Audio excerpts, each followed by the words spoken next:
Hi everyone, how's it going? I am Lauren, for those of you that didn't read when you clicked, I guess. Anyway, this is my channel.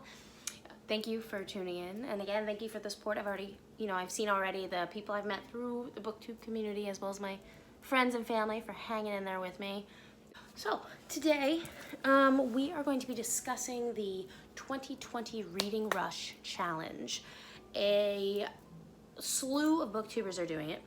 I'm sure people in the book community everywhere. And I decided that I was finally ready to join the gang.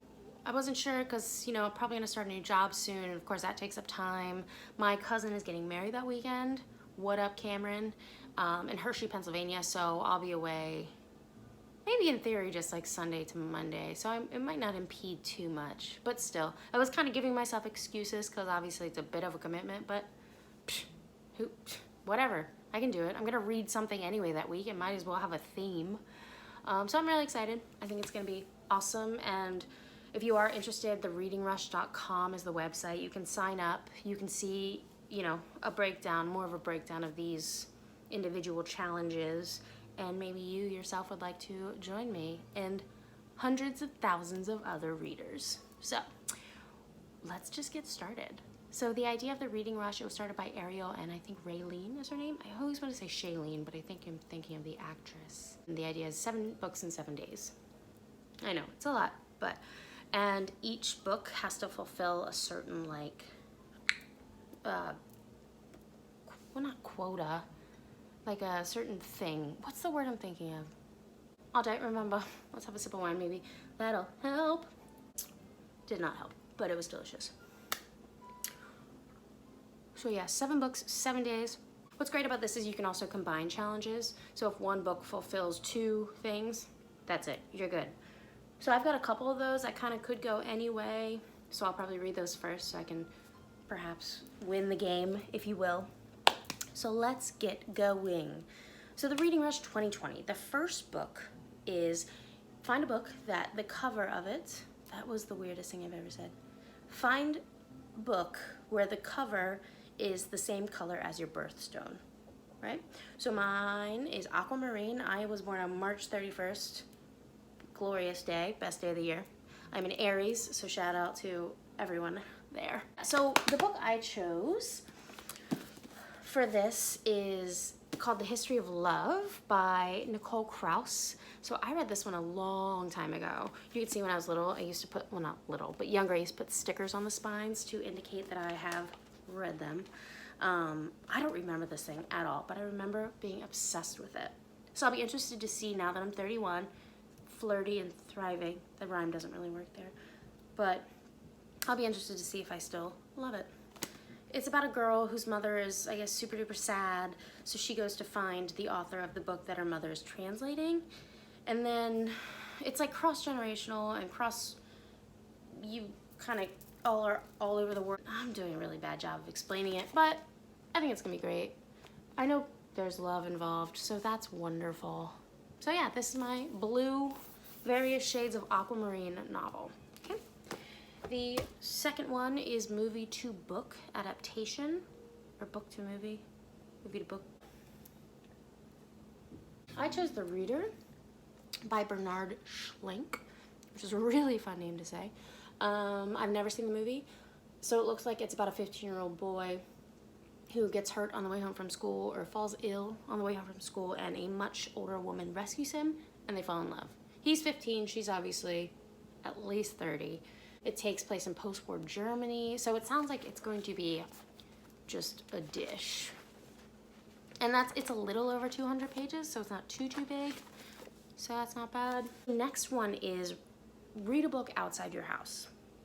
And obviously this one has kind of come up in a lot of conversations because we're not really supposed to be leaving our house too much these days, as little as possible. So they were like, hey, any way you can. You can read by a window, you can, listen to waves while you're reading so it feels like you're on the beach. The idea is just stay safe, stay home, don't lollygag. I'm lucky because the house that I'm in right now is right on the water and I have my own personal dock. So, hello. What I think I'm gonna read for that is, so I haven't decided on one for that. I as soon will choose one of these to read predominantly outside my house. You know what I'm saying?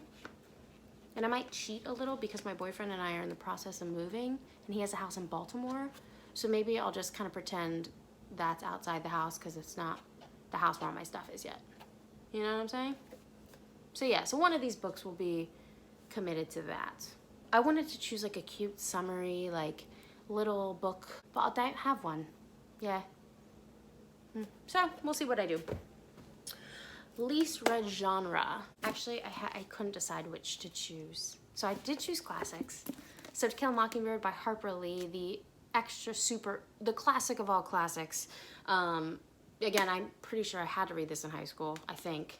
And I've been wanting to reread it again. But then I also chose religious nonfiction. So Blue Like Jazz. I think I stole it from my brother. I was raised Christian, but I don't necessarily practice anymore. My thoughts have, as you get older, your thoughts sort of, you just form your own, I suppose. And I haven't necessarily formed anything definite. I just know that my spirituality is really important to me. And it doesn't always line up with religion. Anyway, but this is Blue Like Jazz by Donald Miller. The bottom says non-religious thoughts on Christian spirituality. So I think that would be a very interesting read. For anyone wondering if the Christian faith is still relevant in a postmodern culture, for anyone thirsting for a genuine encounter with a God who is real, for anyone yearning for a renewed sense of passion in life. So those all sound wonderful, and actually there are some cute illustrations in here, which I just noticed. Huh. That is adorable. So maybe I will read this one. Yeah. The next one is The Challenge. So the idea is something that starts with the. I literally have almost all of them. The Reader, The History of Love, and one of them from one of the other questions. So I'll be fine with that. First touch. So the idea is you read the book that you touch first. And of course there are many different ways to interpret that. You could close your eyes and point. You could like roll your hands up and down a stack. I could do all those things. I really could. I have 4 here. So I'm going to close my eyes and I guess shuffle them around and then stop. And whichever one is forefront to you, I'm gonna read. So these are the 4. Normal People, which I'm probably the last to read, and I've heard such mixed reviews about, so I'm excited to get into it. The Railwayman's Wife, The Opposite of Everyone, and Girl Through the Glass. They're on sale for $10, guys. At my local bookstore. Brasbot Books, always gonna shout out. Rehoboth Beach, what? But again, they've been on my TBR for like at least a year, if not 2.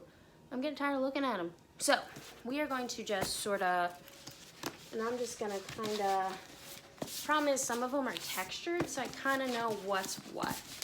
Now I'm trying to distract myself. I know which one that is. That's the problem. Ah! And then we'll just kind of go with this one. The Opposite of Everyone by Jocelyn Jackson. I don't even know what this is about. An emotionally resonant tale about the endurance of love and power of stories to shape and transform our lives. The Opposite of Everyone. Love it. And it has those nice decal edges. And that is clocking in a little under 300 pages. So we'll see. But again, the color sort of suits my birthstone. And it starts with the. So we'll go with that one. Yay! And then, ladies and gentlemen, the very last book is called, the very last, I can't think of the damn word. The very last, challenge is read a book that takes place entirely on a different continent. So, that book, The Alchemist by Paulo Coelho. It'd be cool if it rhymed. It is an eternal testament to the transforming power of our dreams and the importance of listening to our hearts. Doesn't that sound sweet? I think it sounds really sweet. And I think it's just one of those books that everyone's read. It's just good for your soul. And I should read more good soul books. So that is The Alchemist. All right, guys. So in theory, we have 6 books here. Again, and I'm gonna try and read any of these mostly outside. The Alchemist is the littlest one, and because it's a fable or a parable, it might be nice to kind of sit on my dock and really get away from people. So these are the books. Reading Rush 2020, super hyped about it. No idea how many I'll actually get to read. Now that I look on this stack, that's gonna be really hard. I'm gonna like have to tell my boyfriend I just don't love him for a week, and I'm gonna have to tell my job that I'm sick. So I won't do that. I probably won't do that, either of those things. Happy July 13th. I know exactly what day it is because I was at the dentist this morning and I had to write that date down like 25 times. Great news, no cavities. Let's go. So again, the readingrush, I think .com is the website. You can sign up. You can see the challenges. You immediately get to connect to the community, which seems vast. And then like as you go, you can earn badges and things like that. So it just seems like a really fun, interactive way to get involved. So yeah, thanks again. I will probably be doing some like silly tag video soon because I think those look like a lot of fun. And that's it. I love you. Okay, bye.